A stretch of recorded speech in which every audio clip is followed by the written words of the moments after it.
Hey YouTube, it's Lisa. Welcome back to my channel. Thank you for stopping by and hitting and pressing that play button. If you're a first-time viewer to my channel, welcome. I talk about all things fountain pens, stationery, now books. Just sharing my life with you guys on YouTube. And if you are a subscriber, thank you so much for coming back. Today I wanted to do my July wrap-up and kind of get set up for my August currently inked. So it's going to be end of July, early August wrap up. We're in the last week of July when I'm filming this. This weekend coming up is going to be the DC Fountain Pen Super Show. So if anybody is coming to Virginia this weekend, also known as Nova because it's Northern Virginia, and the DMV region, welcome, have a good time. If you see me, if you look at some of my previous channels, you can kind of see what I look like. But this one's going to be a top down because I got a lot of stuff to kind of cover in this one. I got a few new inks that I'm going to use for August. Oh my God, you guys can't not believe it's August already. And we're going to go towards that end of summer vibe with inks going into autumn, my favorite season. So without further ado, let's get into it. I bought three new ink samples, and I rebought a bottle of ink that I didn't think I already owned. So the first up, I have this Kobo Lampwork Museum Maroon, and I have the Wearing Gold. This is a star splattered heel, and you can see that shimmer in there. Got that one. And lastly, I have Colorverse from Korea, and this is Horizon, and it's kind of like this kind of muted greenish brown color. And then my autumn favorite is Diamine Sepia. So I'm going to go ahead and I'm going to ink those up. In addition to inking those up, I want to do a recap of, I did a mid-July check-in, but now I'm going to do the end of July check-in. And I'm really glad that I picked certain pens that I own kind of by manufacturer, because it's making me go back through and reassess some of the fountain pens that I owned. And one of the things that I came to a conclusion, since July was the month of Sailor, I have 3 Sailor Pro Gear Slims. This one I got from, and the link, I'll put a link up here in the corner if you want to see the names of these pens. But I've decided going forward, for any new Sailors that I buy, if I buy any more Sailors, I'm only going to get the Pro Gear size. These ended up feeling very small. My hands are not that big, and I think when I initially was writing with fountain pens, I really liked the smaller size. So let's just do a comparison of size here. So that's kind of like going to show you, and I'm going to zoom in so that you can see that. They're not radically, one's radically, bigger than the other one, but it's just enough. There's just enough, I find, girth on the Sailor Pro Gear that I like it a little bit over the Sailor Pro Gear Slims. And this one I got from Jounaler. This was pen number 2 in your series, and then this was their pen number 3 from last year. I did not get pen number 1, which is a dark emerald green for Yo, and then Sak was this one, and then Ka is that one. So those are the 3 from Jounaler. If anybody's going to Stationery Fest this weekend, have a good time in Jounaler, in the land of Brooklyn, New York. I will not be able to make it because I'll be going to the DC Fountain Pen Festival. No, actually, it's not this weekend coming up. It's the following weekend coming up, and that's my mom's 91st birthday. So I'm going to try to surprise her if I can with the last-minute airplane ticket, if I can get it on sale. Otherwise, I'm staying home. But it was not in the budget since I've got another big trip coming up. So these pens, they all wrote beautifully. I have most of them in mediums. This one was in a medium fine, because that was from Amazon. This one is a medium. This one is a custom grind with the Architect nib. I have talked about these fountain pens in other videos of mine, so if you're interested, I'll leave I'll try to flash a card up again in the upper corner of the video, but otherwise I'm not going to really talk about them because I've talked about each and every one of these in previous videos that I've done. So I don't want to kind of beat a dead horse. So now I've got the month of August coming up, and I have culled down some of my fountain pens because I was downsizing so that I could buy other fountain pens. I've only bought 2 fountain pens this year, and one of the 2 I keep it permanently inked up in this one, and that is the Kaweco, the piston in the Kaweco, which I'll probably take with me on travel. But I just kind of keep it currently inked up, even though I haven't written with it in a couple of months. I'm hoping that it'll write okay.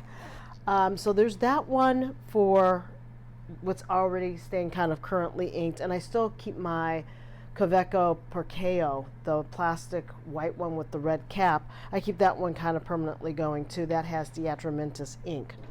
But for the month of August, I have decided that I am going to use all of the 4 Esterbrook pens that I have. Since I have 4 ink colors, I'm going to use my 4 Esterbrook pens, and so I'm going to go ahead and get these inked up into those pens. So this is the Seaglass, the Esterbrook Esties, and I think this one I have it with a medium or a fine nib. Let's see here. Yep, this one's with the fine nib, and for that one I think I'm going to go ahead and use this Horizon from Colorverse. So let me go ahead and get that one prepped. I'm really liking the ability to have, I would say, a smaller number of fountain pens. I've gotten kind of caught up with, let me see how many fountain pens I can ink in 1 month, and that is really not the right protocol. And I think I did these inks previously. Oh, hold on just a second.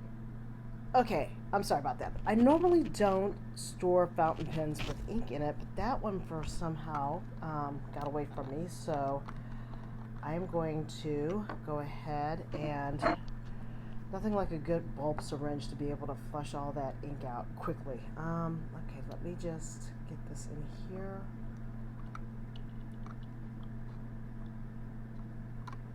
Let's see if I can get some ink sucked up into here quite nicely. Okay. And this color is kind of a greenish color. Ooh, glad I did that. It's coming off of the nib very well. So that one's got the Horizon in it from Colorverse, all of its splendor and glory. So we'll just put that one to the side for now. And Esterbrook has that cushion cap, so you got to really kind of push the cap in. I think for, let's see here, I'm going to use sepia, and I think I'm going to put sepia in my Rocky Top. I love this pen. This was my very first Esterbrook fountain pen. It has a Jounaler's nib in it, and hopefully it doesn't have any ink in it. It doesn't. Okay, good. Writes beautifully. I'm so glad I spent the money on it, but at the time of purchase I was cringing just a little bit because it was not a cheap pen for my budget back then. It's not a cheap pen really at all. So let's see here. But it was worth getting the specialty nib. I've got 3 fountain pens that I'll be taking with me this weekend. I'm going to be there very early because I have a very early nib grind appointment with one person, and so I'm hoping to get into the show and get out this year. I'm not trying to be let's say swayed into buying new or more fountain pens at this point, but I am really into taking the pens that I currently have and just getting them tuned up, because I bought 2 of them last year, and it was, well, actually all 3 of them I bought last year, and they were really disappointing. I don't have my brush. I'm so sorry. Okay, this is going to sound much better. I bought 3 of them last year, and all 3 of them were a little bit disappointing, and I didn't realize how poorly they wrote until after I had them. Okay, fountain pen number 4, I am going to use, oh, I think this will be a lot of fun. I am going to use the Wrapup Star Splatter. This is a yellowish ink with some gold undertones, and I'm going to use this oversized flex nib from Esterbrook. We'll see how that one writes with this. So let's put that back in here. I'm just using my little empty tape dispenser so that I don't knock it, since I don't have my inkwell holder handy dandy. Oh, I just cannot believe how fast this year's going. And it has just been crazy here in the US, and we've got the Olympics going on, and I've just been so sucked up into that. And going to baseball games and just really enjoying my sports here.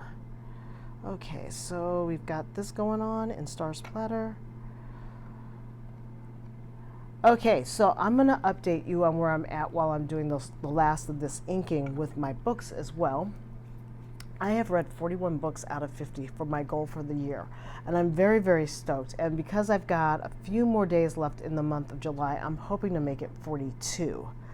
And so I'll talk about that when I get to the book portion of this video, which will be coming up right after I do the inking for all of these fountain pens, because I still am going to be writing with my Sailors. Oops, got ink on my hand.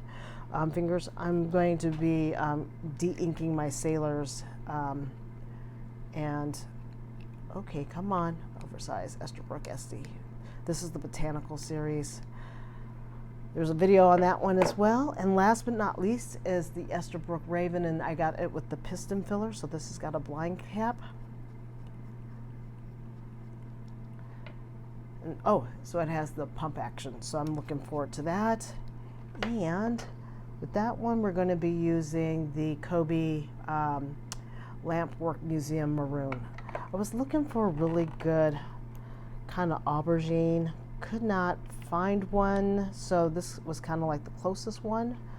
Let's see if I can just get this filled up with a couple of pumps here.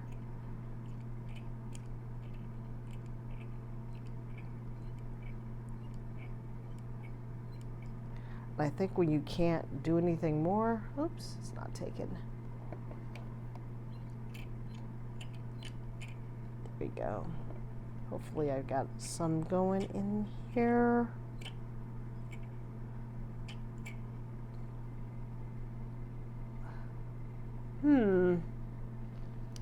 I'm gonna hope that I have enough in here to write with for the purposes of this, and then I'll play with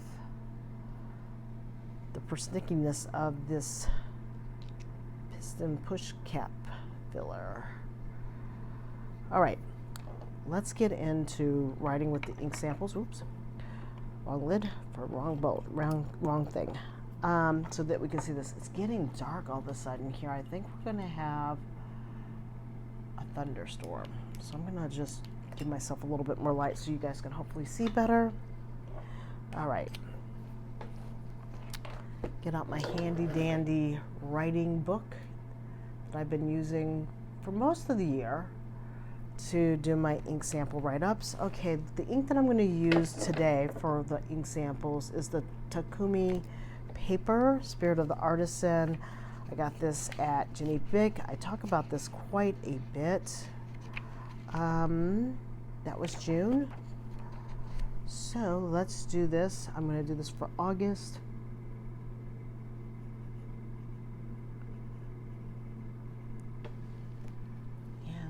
Zoom in.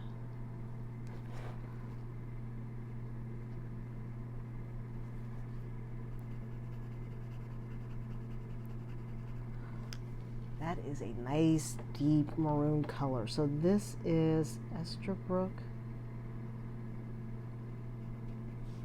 Raven. And what nib do I have this one in? I think that this one is in, I've got so many pens it's hard to keep them straight, but I think this is in a medium. And this is a piston filler. And this has got Kobo Lampwork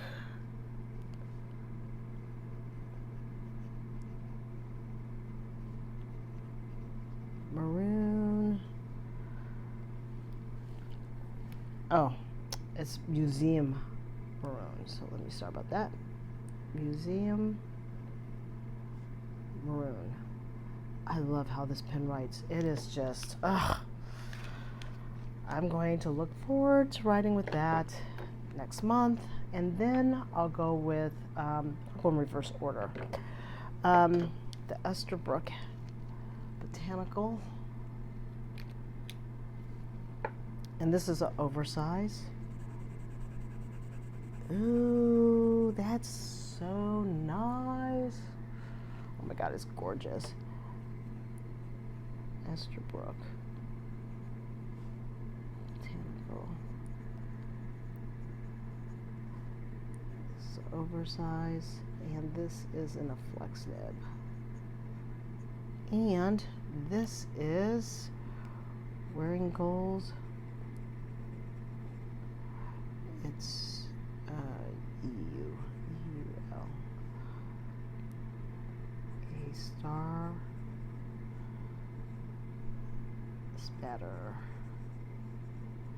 spattered hill. I like it. There's nothing like a really good legible yellow ink. And they tend to run, you know, either I think orange or brownish, but or golden kind of in color, but I don't really mind that. But I think that this is going to be really fun for going into the end of summer. You know, the leaves start to burn because too much heat and not enough water probably in all cases. And then we've got my Esterbrook Esties Rocky Top. Oh God, I love this color. Esterbrook Esties. Oops. This is the Rocky Top. And this has the Jounaler's nib. And this one has Diamine Sepia. This is going to be a fall favorite. It's going to probably stay in a lot of my pens for the fall season. And then lastly,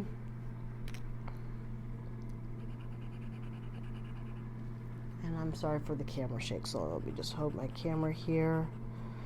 This is the Esterbrook Esties in Seaglass. And this one is done with a fine nib. So the good thing about this is I've got these all in different kinds of nib sizes. So this is going to make this for a very enjoyable writing experience for me. And this is Colorverse.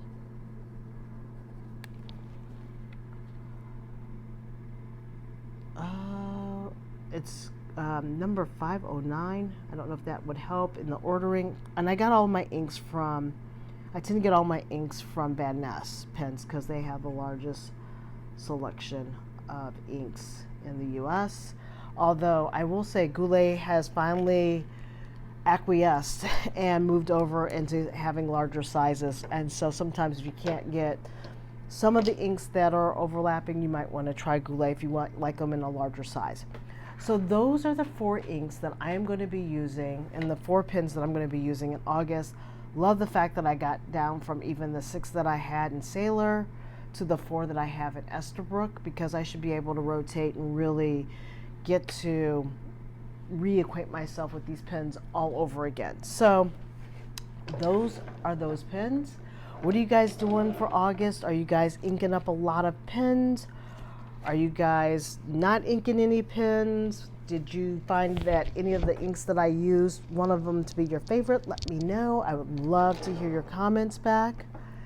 And now for the second to last portion of the vlog of like kind of things that are kind of happening in my world. I've got the August TBR list, and I've already got 3 books already, physical books that I wanted to read for this month, and they are, because I've been dying to read these books. Now, I'm going to show you these books, and then I got to tell you a story about one of them, or actually I might have to tell you a story about a few of these. Okay, so these are my TBR picks. because I'm getting ready to do some traveling in September and October, I decided not to pick a series because I don't want to. I actually want to get through some one-off books. I don't want to get hung up in a series like or trilogies of books because I don't know where I'm going to be. And if it's a physical book that I have, I'm waiting for like once I get back from my trip to like really deep dive for like winter time into the trilogy. And I realized when I was coming up and looking and showing you guys my book journals that I have quite a few books that were never on my TBR list that I ended up reading this year. So I have deviated and I'm trying to get back into some of these. These are some of the books that I really originally had. So without further ado, I'm going to just look away, and you guys can't tell that I'm looking away, but I'm going to blindly pick. I have, let's see here. So for the month of July, this is the last book that this is the last book that I'm trying to read, which is The Paris Housekeeper. Really good book, historical fiction, based in a time where Paris gets occupied by the invasion of the Third Reich. And so they've taken over Paris, and in particular, they're taking over a famous hotel in Paris, and just kind of like what it does to a few of the women that their lives are impacted by that. Okay, so I've got that one, and if I finish that one, that will be book number 42, which means will have read 6 books in the month of July. Now, most of the time I do a combination of listening via Kindle and reading on my Kobo Color Libra2 tablet, or listening to audiobook, or a combination of all 3 of them, depending on where I'm at, what I'm doing. And I'll get into the Kobo in just a second as well, but I'm hoping to get done. So let me just pick book number 1. Let me just pull these to the side. Okay, so book number 1, I'm so happy about this. Before the Coffee Gets Cold. I've been trying to get this book read for many months, and I just never pick it off of my list, and I'm so excited because I had it set aside, and then I was like, no, I need to pick it. It was in this TBR jar, and these have like series and books that are even slotted to be read in 2025. That's how deep my TBR list is. So book number 1, Before the Coffee Gets Cold, and I'm really, really excited. Physical book that I own. Book number 1 is The Measure. I'm really looking forward to this book. I kind of gave you guys an insight on this in a previous video, and if I can find what episode it is, I will put it up above in the corner. So that's 1 physical book, 1 probably Audible or / Kindle Kobo book. Book number 2 out of the pile. I'm looking at my ring light and it's blinding me, so let me stop looking at my ring light. Okay, book number 2.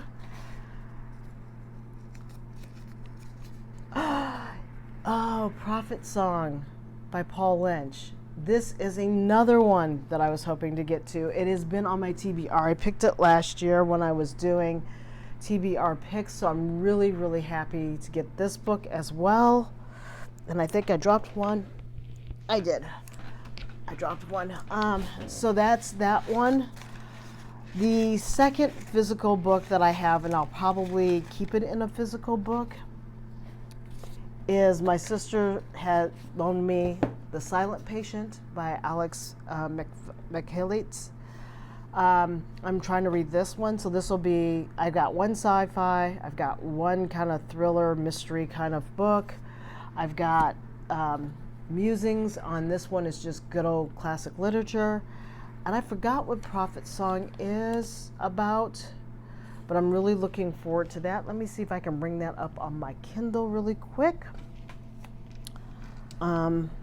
because it has been on my TBR for quite some time, and I'm really happy to be able to tick through some of these on my reading list. I don't even know if you guys can hear that, but God, the wind all of a sudden just really picked up.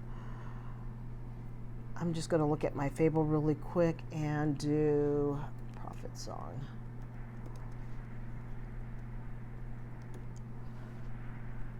Okay, Polish.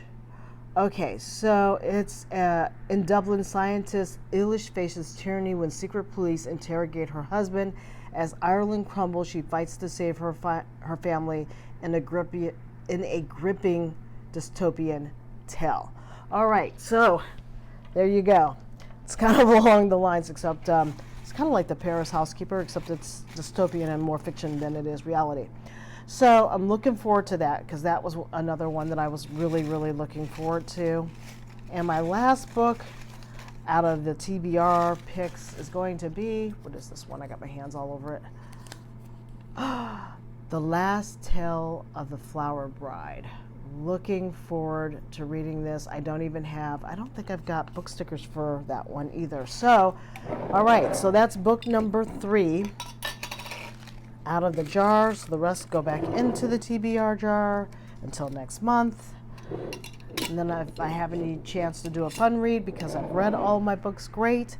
And then the last physical book that I have is this one, and it's really funny. Fable has giveaways. Fable and I think Storygraph both have giveaways. I bought this book, so I'm going to have to take it back to the bookstore, but I want a signed copy, I think, of this book. And Gabrielle Zavin, and one of my last blog, or the blog before last, I was saying was in DC, and I actually missed her being here, and I really wished I could have been, but I had a conflict that evening, and so I'm going to get that signed copy, but it has yet to show up on my doorstep. So depending on what happens, I'm going to save this one and see with my physical copy actually how it shows up. I don't know how it's going to show up. So if it's electronic, that would be great. So there you go. Those are the 6 books that I'm planning on reading in the month of August 2024. Okay, so my Kobo Libre. I had to wait. I was waiting for things to come in last week. It finally started to kind of come together. I got a skin for it. I got my clear cover. I put some book stickers on the back. I got my pop socket to put on it.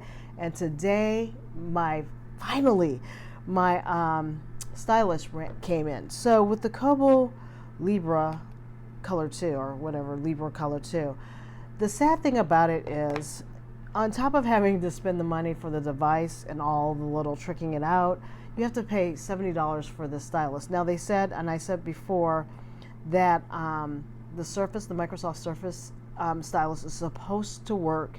I heard it's supposed to work, and it's half the cost of this, but I had already ordered this, so it finally has arrived.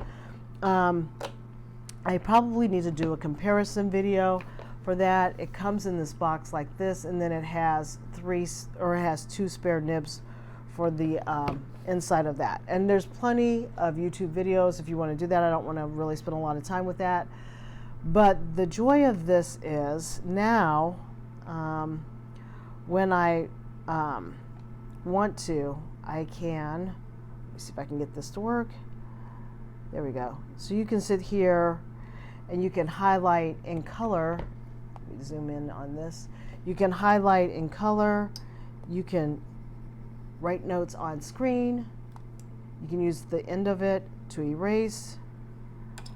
Sorry about hitting the tripod stand. If you want to, you can, I think, unhighlight. This button goes up and down. So I think I can unhighlight this. Do I do it this way? I'm not sure. Let me just do that. So you can do it that way. You just tap on it again with your hand.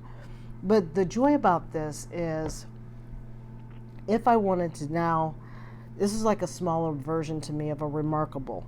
And you also have the ability to do notes on this. It does bookmarks, like the folding down your page. This is something that with Kindle you get a flag instead. I find the navigation in this Kobo to be much easier. The connectivity is much quicker than what I was doing on my Kindle. So if you want me to do a comparison video, I'm more than willing to do so, although it might take until like almost November for me to get it done.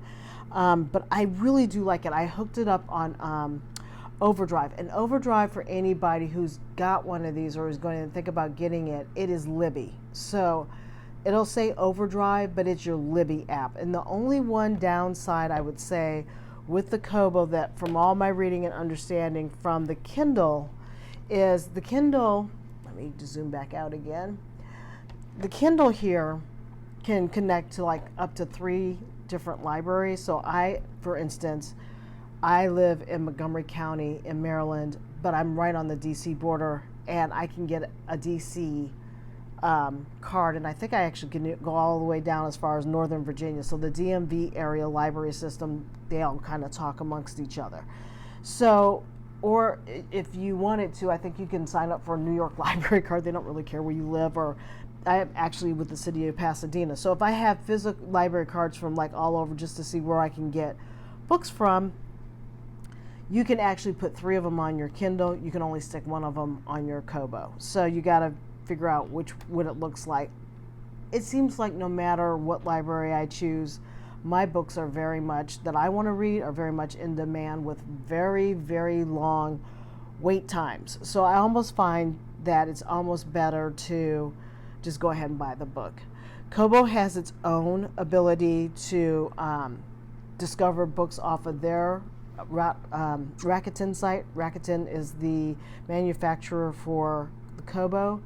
I will say this, you can buy books through this very quickly, whereas with the Kindle, you've got to be on a physical like laptop or PC computer kind of system. You cannot buy books from Kindle Unlimited or Kindle, right? So it's kind of a hassle because you have to kind of constantly do that syncing back and forth with Amazon. Also, if you're kind of sick of everything coming from Amazon, which some people are, they don't like it. But I do find that you can find a lot of good books with Kindle Unlimited. And Kobo also has their own version of their discovery books. And so the cool thing with them is you go and you want to search, you can do audiobooks as well. Kobo Plus is kind of like Kindle Unlimited, and there's books that you pay, I think it's either $7.99 or like Amazon $9.99 a month, so it's very reasonable, and it'll give you access to like all the audiobooks and stuff that they have in their library. So whatever you could probably get on Kindle, you can probably get on the Kobo. If you use the Caliber app, you can, unless the DMR is locked. Right now, Amazon's getting really smart about locking some of the DMR, so that's digital rights management. But if it's not locked, and certain books are locked and other ones aren't, like I had to buy some of the books that I have again because I wanted it on this device, my Kobo, and not on my Kindle. I absolutely love the color. I'm not even gonna lie. It is a big pull. Like you can see here, for me, I've got, and I can't zoom it up, so I'm going to zoom it up this way. So I really want to read the Ministry of Time. It's on hold, and it's like a 20-week hold. Right now, I've got plenty of books to get through, and it was not one of my initial books for 2024 on my reading list, so I'm okay about kind of letting that one hang out and happen. But if I wanted to see what else I could get, there's fiction and nonfiction, and the discoveries really well. And then here, I just find the notebooking feature on the Kobo and writing notes so much easier than on the Kindle. So that's my initial thoughts and impressions about that. If you guys have any questions for me, let me know. I'm also thinking about doing a what do you want to know about me kind of Q&A session. I've been on this channel for a number of years now. Some of you know me a little bit better than others, but if you have a question that you're kind of curious about what I'm doing, how I'm doing, let me know, because I think I'm going to do that when I get back in October, kind of have a sit down chat with me. You know, you can talk to me about fountain pens, books, stationery, etc. Things that are relevant to the channel, and what's kind of going on with my life. So that's it for today. I just wanted to like wrap this up. I hope it's not too long and rambly, but I did want to like give you a little bit more of an insight to all the things that are happening with fountain pens, sorry about that, my battery's getting ready to die. All the things that are happening with my fountain pens and reading and e-readers. But I hope you enjoyed the video, and thank you so much if you stuck it to the end. I really do appreciate it. Until next time, take care. Bye.